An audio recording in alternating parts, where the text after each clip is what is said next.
All right, be honest, who's not excited about Deadpool 3? If you want to know how I built this Wolverine mask, stay tuned.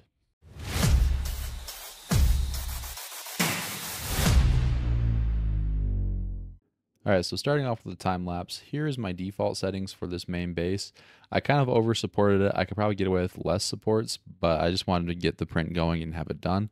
You're also going to notice if you look on the sides, I did lightning infill and it was pretty sparse at that. You're only really going to see infill at the very top, but the rest is lightning. I do see a lot of people making the mistake of putting infill where they don't need. This helmet is going to be on a hook, on a wall, or on a shelf. I'm not going to be wearing it all the time. I might put it on sometimes, but it's not going to do anything besides that. So you don't need to make this 50% gyroid infill, all right? So avoid that. All right, up next we got I'm going to call them the fins. I don't know if they're called fins, but they look like fins.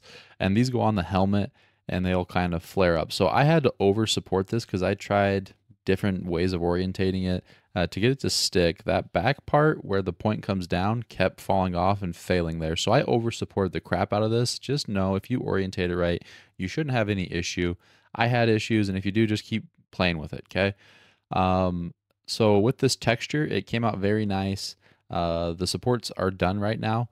There's no more going up, and I just continued on. Same thing, I did 0% infill with these. They're just decoration pieces.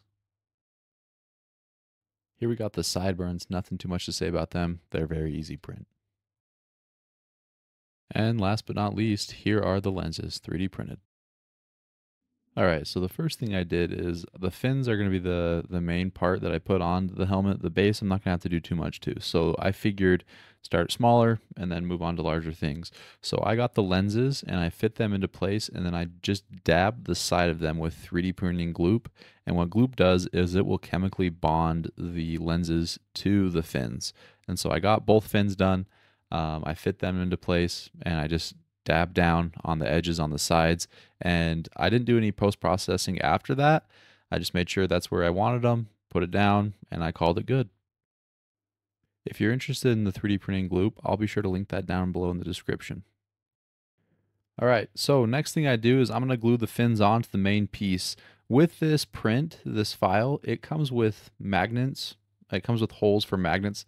I didn't use that. The only time I'd probably ever use that is if I was going to move this piece quite a bit so I didn't break the fins. If I was going to ship it, I would probably put magnets in and I would lay them down flat so the helmet would be smaller, more compact, and they could go on and off. But since this is just going to be on a shelf, I'm going to glue it on with my gloop. And if you're wondering where I got this file from, I actually got it from Nico Industries membership subscription. I'll be sure to link that down below in the description. And Nico Industries has been a pretty good subscription to be following. There is something for everybody in this membership.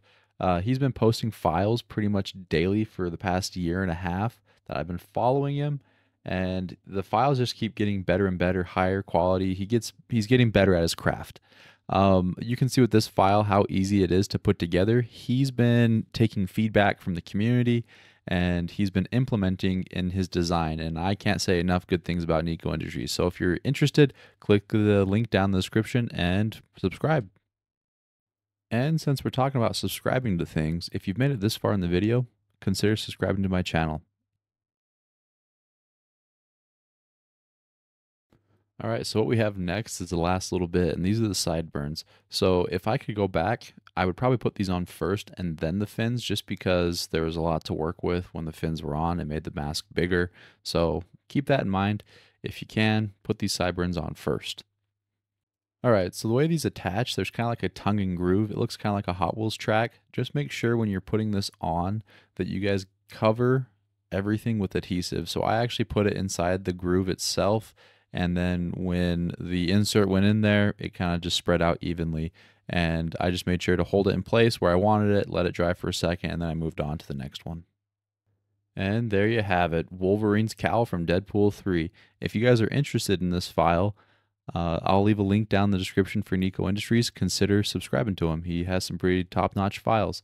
If you're interested in the gloop, I'll leave that down there too. Now, last but not least, consider subscribing to my channel. I'm currently looking for the next thing to build, so if you guys have any ideas, comment on this video and I'll be sure to get back to you.